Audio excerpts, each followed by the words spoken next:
Hi, I'm Marty Grisani, and this is The Marty Grisani Show. As a full-time real estate investor and business owner, I have a real fascination of finding the key principles for business success and personal development. This show is a reflection of my personal mission to find out what truly makes somebody successful in business and in life.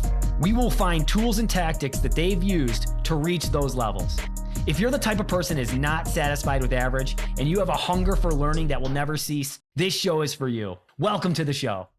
Let me ask you your opinion on this, because I think that people are really missing out. I think the people who really want to be successful at their job, I think a huge win would be like not working from home and actually showing up in the office. And I think 100%.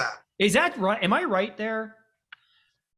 And I don't know if, I know we're different. We have some difference in age, of course, but I think it's important. I think you miss so much by not being in the office, not only work stuff, but social stuff. Half of our crew, I could hear them today. Of course I was working, but they were down there playing, they were having a ping pong tournament, and you can't do that. You can't do that online. That's what I mean. I don't understand how people can build a culture. I just don't understand how building culture, you can do that when the people are not there. And then the other thing is, like, I think about the people who really, really want to be successful at their job, or really want to like shine, right? You want those high performers. You need those people inside. You need those people there, because it sets a pace. It sets a tone for the company.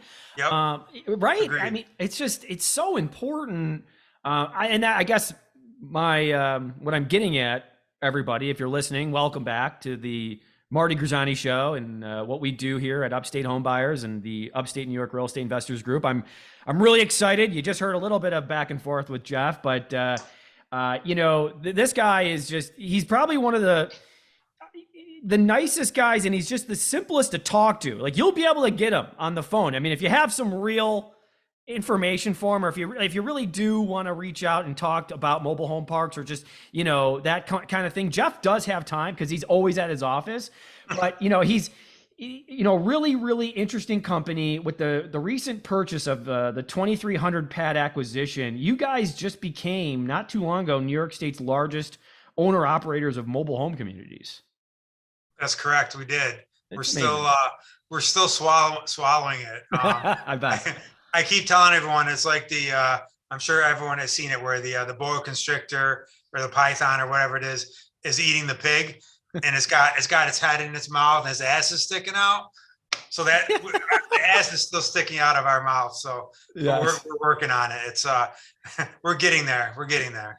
One bite at a time. That's how you eat an elephant. Yep. One bite at a time. And I know Jeff's story a little bit because I've been, like I said, he was nice enough to let me come in and my partner to talk to him a little bit about mobile homes and self-storage. But I guess for people who don't know Jeff, let's kind of go back to the beginning a little bit. How you got started in real estate, and then maybe how you thought mobile home parks and commercial was the way to go. You want me to go all the way back? Sure, let's do it. All right. So I started off with a single family down the street on Highland Avenue. I was working for a market research company, and I bought a house because that's what everyone said I should do.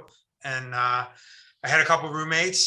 They were helping me pay the mortgage. They bailed. I didn't want to shoulder the whole payment by myself, so I moved home and rented it. And it went really well. And I was like, well, this is pretty easy, so let's do it again. So I started buying some doubles and singles in the city, and just kept rolling from there. Got up to about 100 apartments. Quit my job and was just managing those up until about 2007, 2008. Got lucky, sold all the apartments right before the crash of 08. Oh, wow. Yep, got very lucky. And then started turning into more commercial real estate. Bought my first park in 08 up in Sandy Creek, New York, which is about halfway between Syracuse and Watertown. And just fell in love with the business model. It was great. It was kind of the best of both worlds. You had the offhand, somewhat offhand management of just owning the land, and the residents own their homes. So, that was the ideal situation. Yes. That's still the ideal mobile home park situation. Yes. Obviously, not every park is like that. But that's how I fell in love with mobile home parks. Yeah, that's awesome. And I think let me ask you this question, because you talked about '08 a little bit, and you sold right before, like in the 2006, 2007 time, and then got into mobile home parks, your first park in '08. And it's really kind of crazy, Jeff, to think about it. That wasn't that long ago, really, on a timeline to go from one park in Sandy Creek to the largest mobile home park owner in New York State. I mean, does that ever I mean, obviously, I'm sure you didn't foresee this when you bought that one in Sandy Creek. Do you ever just go, what the heck did we just do? Or were you like, yeah, we're going to do this. Like, I'm going to go and then this is something that, you got that passion, hunger for. I mean, you obviously do, which I want to talk a little bit about, but I mean, that type of growth and success, I mean, it's, did you ever envision this? No, not really. I had that job. I was working for, the market research company, and I got up to, I probably was about 50 or 60 units. And I didn't like, I didn't like working for someone else. I felt like, and we were talking about it earlier, no matter how hard I worked, I was only making the boss, richer. Yes. I would go in on the weekends, and it was, I'd get my 3-4% raise, and I don't know, it just wasn't for me. And I saw real estate as a way to really, get rewarded for hard work. And well, obviously that's what's happened. It's working 60, 70, 80 hours a week, for the past, 10, 15 years, 20 years, has proven to be successful. Who would have thought? Who would have thought, right? An overnight success in 10 years by putting your head down and working 70 to 80 hours a week. I know, right? It's a beautiful thing. No, it really is. Because I think it's, I know people get lost in like the whole overnight success, and, people that are just looking at, a news clipping of you, they go, wow, the largest owner operator in a mobile home park. And it's like, yeah, but you weren't there in the office on Sunday at, 5, 6 o'clock in making a, dial or running another analysis on a mobile home park community, or taking the punch in the face because the raise didn't go well, or whatever it might be. I think it's great. And yes, for those who were hearing a little bit about it, I think you can separate yourself. Like if you're an entrepreneur, right? So there's entrepreneurs like Jeff, and then there's entrepreneurs who you're working for a company, and maybe you're in sales or acquisitions or whatever, and your compensation is based on your performance. Well, I believe that if you're showing up to the office, you're just gonna separate yourself so much more. The CEO is gonna see you coming in. They're gonna be like, wow, this guy, even if maybe your performance is not as good as others, but I think if you just show up, it's still a huge kudos to that person. Consistent effort is huge. Yeah, consistent effort. Yep. And it compounds. I really do. I think it compounds. So one of the things, Jeff, is I've noticed, and I read this book, Am I Being Too Subtle by Sam Zell.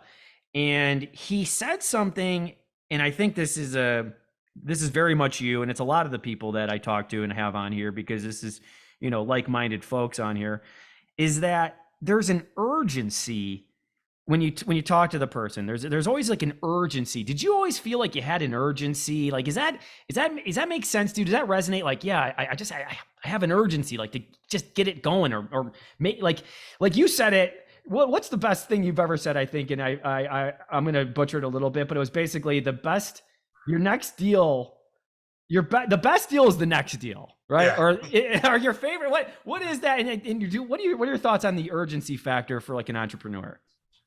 Yeah, for me, it's been very important. Like I've always felt that urgency, because I never want to miss a deal. I never want to miss a good deal. And a lot of people talk about learning that there's always going to be another deal. There's always going to be another deal. But yeah, but what if that deal you miss is the best one? Yeah. I mean, I could point to so many deals, and that we've done in the past 20 years that have been just grand slams, and if you didn't put the urgency to make sure you got to closing, and then did the work that needed to be done afterwards, it might have not happened. So, and I just want to, again, because a lot of business owners are listening to this and investors are listening to this. Is it fair to say you got to be a little paranoid? Or is that a stretch? What do you mean? Well, you really, that's a paranoia factor too, right? Like, hey, we got to get this deal. Cause I know for me, I don't care. Like the deals that we get, I'm like, oh yeah, that's cool. That's an, oh, by the way, like, of course we got that one. It's the ones that we miss that I'm like, it haunts me. And that there's a little bit of a paranoia to like, not, being obsessive, but a paranoia of like, hey, and I guess that comes with the urgency factor, but there is a paranoia. Like you need to have a little bit of paranoia. Like, and I should say, if you're not worried, you should be worried. If you're worried, you don't have to worry. Like, what are your thoughts on that? Yeah, no, it's funny you're saying some of these things because, like I said, we're still trying to swallow that pig. Yeah. And I'm crazy. I'm worried about everything right now. I mean, I get to be honest with you. It's probably this past 9 to 12, probably 6 to 9 months have probably been one of my most stressful times because of what we just did. I mean, Yeah. we increased our pad count by 50%, and our employee count we doubled in overnight. Wow. So yeah, so I'm worried all the time that maybe we're missing something. Maybe what about this? What about that? But probably the biggest thing that makes me allows me to sleep at night and gives me confidence is the great people that we've hired around us. Yes. And we've over the past 12 months, that's what I've been doing, is really focusing on hiring really good people. And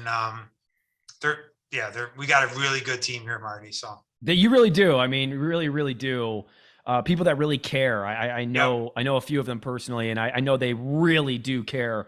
I will say that it's good to hear these things, Jeff, because I think people think that it's like, once you get to a certain level, the pressure goes away, and it's like you guys just heard he's the most stressful moment. I think, to be honest with you, I feel more pressure now than I did when there was fewer employees, and I think the reason is because I have less control. Right. I really do have to trust all the rest of our team to do their job, and that's new for me over the past few years. But it's still a difficult process every day. But yeah, we're getting there. Yeah, and I think that's one of our problems here at my company is that when you and your brother Jeff, when you're the visionary, right? It can at times be tough because as the visionary, you have it up here and you just want to take care of everything and you want to be the one that does it all, and that's not how you grow. And I think the tough thing is taking the time to go, instead of me getting after it, I need to get my people like going and empower them. And but it can be very difficult because, I heard this rule, it's like the 70-70 rule. And it's basically like, I know if I do things, it's going to be done 100% well. But if I can hire one person that's going to be a 70 and then another person for the same thing that's a 70, now we have 140 for that role. How do you, I guess, empower your team? Is it really just kind of going, hey, I'm going to give you 100% trust until you show me I shouldn't? Or what are some other things that you can do? Because I really think it's helpful for me, and this is why I have the show, and also people listening.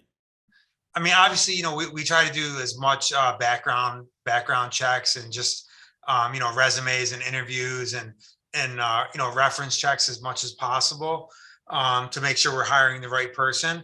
But really, when it comes down to it, it takes, 3, 4, 5, 6 months, depending on the level of the employee, to see if they're going to be able to do the job or not. But no, I like to trust 100% right off the bat. Okay. And then let them fail, I guess, would be the only way to say it. Assuming that we're giving them everything that they need to do their job. So, but yeah, I like to start off fresh and trust someone right from the start. Yeah, I think that's the way to do it. And I think that's one of the things that I got to remember, and I think people need to remember, 90% of the time, if someone leaves, it's probably because of management, right? You probably didn't set them up for the success. Yep. And I think at first being immature in business, you might have just said, why aren't you getting it done? And it's like, no, I need to do a better job. This is my fault. You got to own it, right? I think people don't do that. enough. Let's talk about this. I thought this was very interesting. I mean, you're going through a crazy growth spurt right now, a lot going on, and then you decide to do like a ground up development. How is that? Is that what's going on with that? What's happening with Uptown Landing? Yeah, we're still working on it. Okay. Yeah, I think I missed, we had a meeting on Tuesday just internally.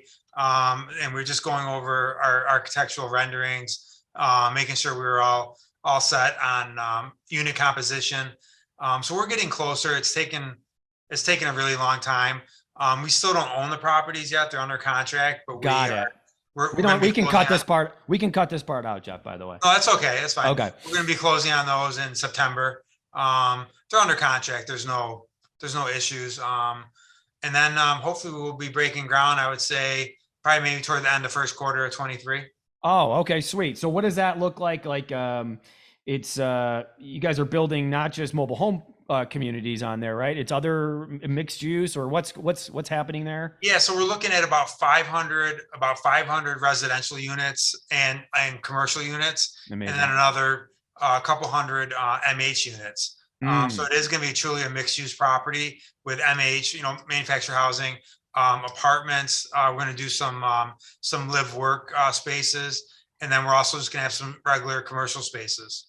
Excellent. But yeah, it's a huge project. Yeah. Biggest one I've ever done.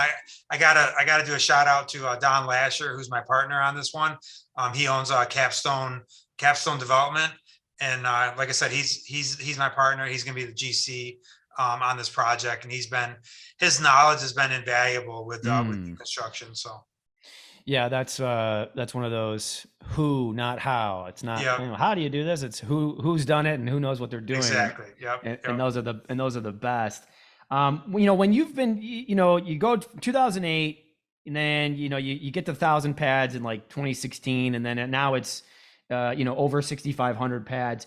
When you're thinking bigger, what allows you to do that? Is it the systems that you have in place? Is it the systems and processes? And then, if that's the case, then what are some, is it just through hiring well? Like, is that like the best way to just do this the best way, right? Hiring well. And then is there just like some things that you could share to maybe the listeners on how you can scale and go bigger? Yeah. So as we scaled, our biggest hurdle was processes and procedures, which we really didn't have.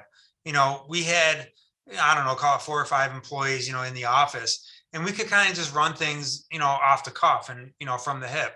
A lot of the processes and procedures were all up here in my head. Right.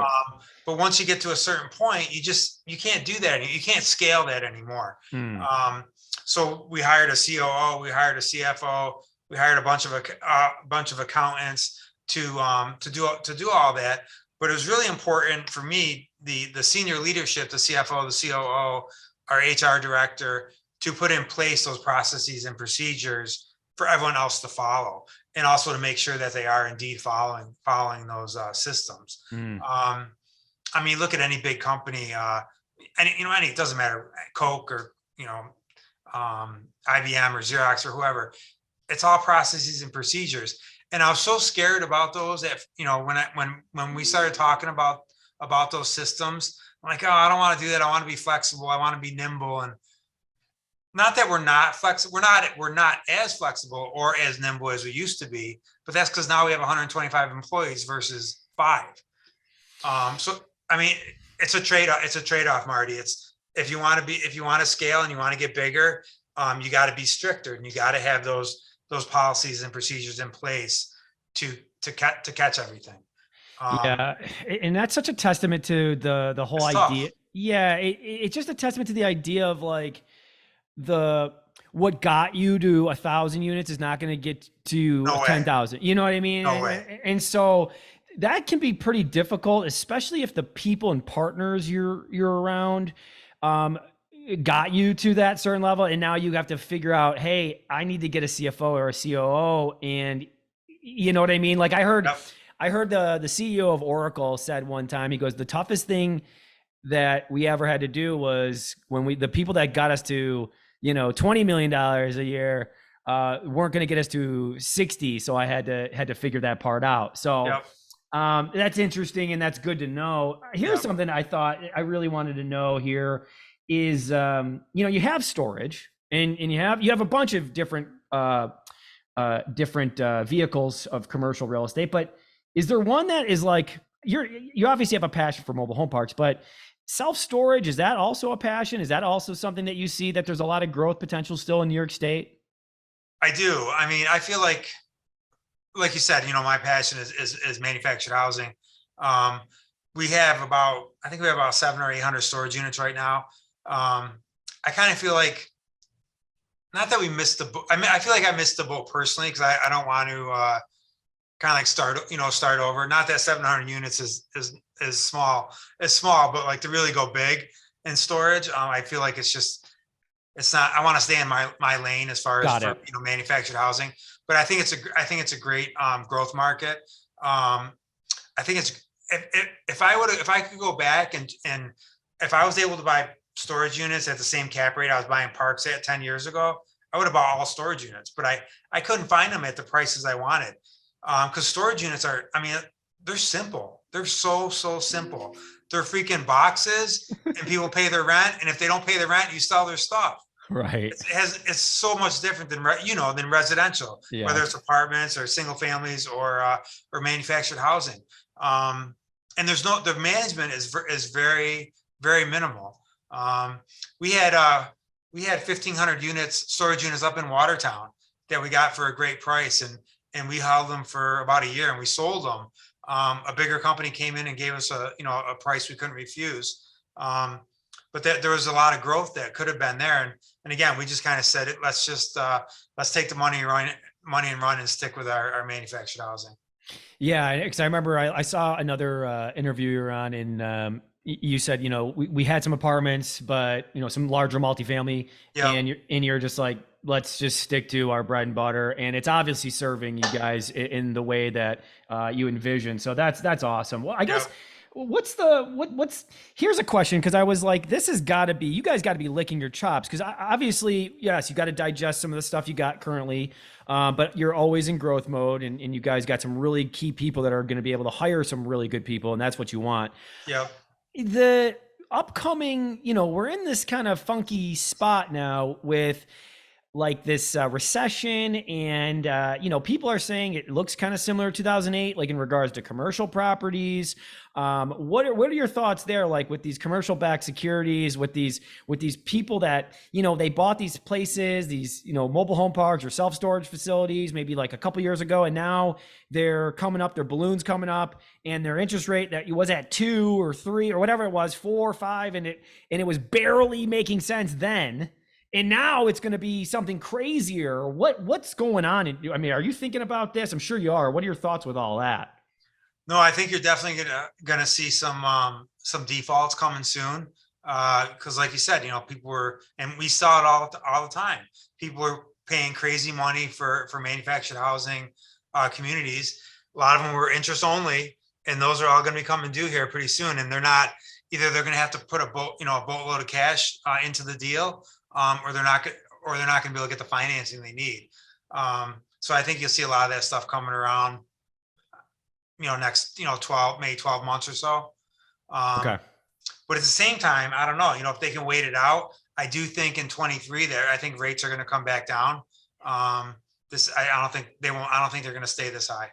Interesting. Okay. All right. Well, that's good to hear. I was thinking doom and gloom, but No. I think that's a bad way of actually thinking anyway. I think you always need to be optimistic. So Yep. I heard this thing. It was like, because I'm very much, I follow like the macroeconomics, and I think it's very interesting. But somebody said, they go, basically that you don't need to pay attention to that stuff rarely, and it's like 1% of what they say is really what happens, and you just got to be like very much like, just put your head down and work, right? I think that's like always the key. Yep. I think I think if, based on what's going on in the news, if we would change anything that we're doing right now, and we wouldn't. I mean, we're aware of it. We're aware of what's going on, but we know that, 5, 10, 20 years down the road, everyone's still going to need a house to live in. They're still going to need an apartment, or, whatever type of living arrangement they have. Yeah, we're, now if you're in some different sectors like office, retail, I would try to be a little more forward thinking. But for our space, we're good. We're just keep doing what we're doing. Yeah, I love that. I know you guys are doing great. You guys are crushing it. So what's the I guess my other question is when you're when you're approaching these larger deals and you really do need to, there's definitely different ways of acquiring. One of the ways that I know you guys are doing is through funds. What would you say for someone who's kind of newer and they have a really great background? What's the first step you think? Like, hey, get it under contract, then like pending, like you can get the money for it. Do a few deals with a couple different people. Like, how do you find the people that you're going to fundraise? Like, what does that look like? Is that you doing it? Do you have people that are reaching out to high net worth individuals? Like, kind of explain that process a tiny bit. Sure. So, well, what I've done in the past is I always like to get it under contract first and then start pitching. Not meaning that you shouldn't be talking to people, on a daily basis about what you're doing, just so they know. So when you do talk to them, go, hey, I got this deal. It's not out of left field. Yes. But if you talk to people and say, hey, yeah, we're always looking at deals where, as soon as we get something under contract, we're going to be looking to raise some money for the equity for that property. So again, so they, it's not coming out of left field. And then once we go under contract, full speed ahead to find the equity. But it's really just relationships. I found the best vehicle to find new investors was through doing podcasts. Interesting. Yep, I found that was the best way to do it. And then people talk about it, and they share the podcast. That was really the best and the quickest way to do it. I raised pretty much $26 million doing podcasts. That's the title of the show. That's gonna be the title of the episode. No, really, I'm not kidding. Like, awesome. And it wasn't. Seriously. I never had my own podcast. I would just go on other people's podcasts, and it was just talking about what we're doing, talking about my track record, talking about how I run things, and what my philosophy of management is in real estate. And really, it comes down to, what it comes down to, Marty. It comes down to character. It comes down to other people trusting you with their money, that you're going to do the right thing. And it's real easy to do the right thing when things are going well. It's not so easy to do the right thing when things are not going well. And that's where the character thing comes in. So.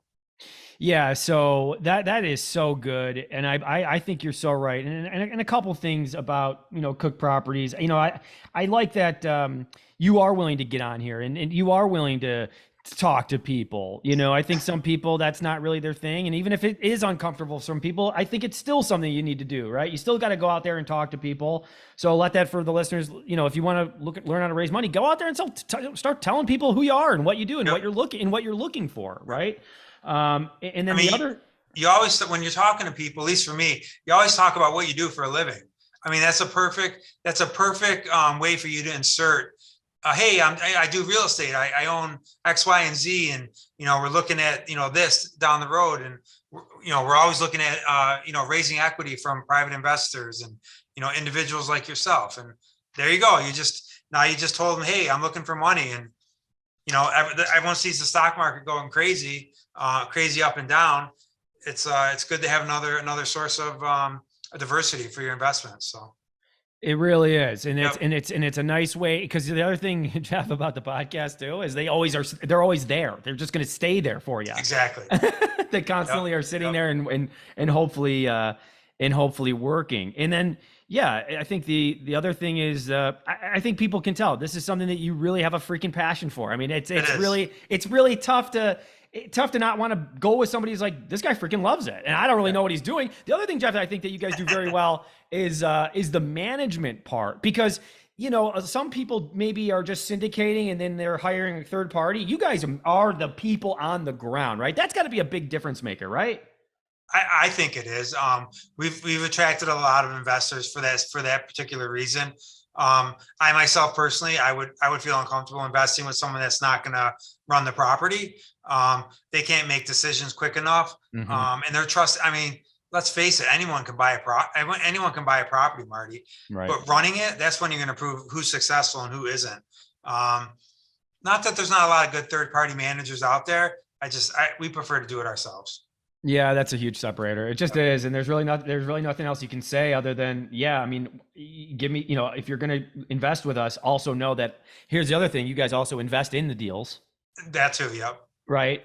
Some people, in some cases, they'll, there's fees, of course, but that's how you run the business, and also at the same time, some of the things that you do and I'm going to be doing is, instead of taking the acquisition fee, potentially putting it into the deal, right? And I thought that was a really, really nice way of just, again, keeping the thing moving. And all right, well, Jeff, this has been amazing. I guess my last thing for you is, what's kind of like the future look like for Cook Properties? Is it, got to digest what you have, but I mean, what are you thinking? What are you looking at? Is New York just it? Pennsylvania? I mean, not just it, obviously it's freaking New York, but other places making sense to you? What are your thoughts there? We're starting to look, really anywhere Midwest, up and down the East Coast, for deals. It's harder because, we're looking for bigger stuff. So there's less of it. And there's also other people competing for it too, of course. So yeah, we still want to be, my goal about a year ago was to be at 20,000 pads in 3 or 4 years. So we're about a year into that. So we got, another quite a ways to go here over the next few years, but that's okay. We'll keep working on it. We have 2 people that are just dedicated to acquisitions. So they're looking at deals all the time. In addition to existing parks, we're also looking to do some new development down in the Southeast area of the United States. So we're working on some of that, and just definitely want to do more development, more ground up, brand new manufactured housing communities. I love it. I just love that there's still, we got goals here. We got big goals here, and I love that. I mean, it's just it's inspiring. It's like, come on, you know. So guys, if that didn't get you amped up, it should. And if you have questions about Jeff or about Cook Properties and investing, what's the best way they could reach out to you? Yeah, they can call me. Like you said earlier, Marty, I'll always return a phone call. So I'm always happy to help. 585-233-4699, or they can email me at jeffcook@cookpropertiesny.com. So you got someone's phone number. No one's done that. That's freaking awesome. Anyways, guys, that's the show. Jeff, thank you so much for coming on. I just got really amped up. I'm ready to go do my workout now. So nice. Thanks, Jeff. Appreciate you, brother. Thanks, Marty. All right. Thank you for tuning into the Marty Grisani Show. If you're listening on Apple Podcast, leave us an honest rating and review. If you're on Spotify, make sure you follow us for weekly episodes.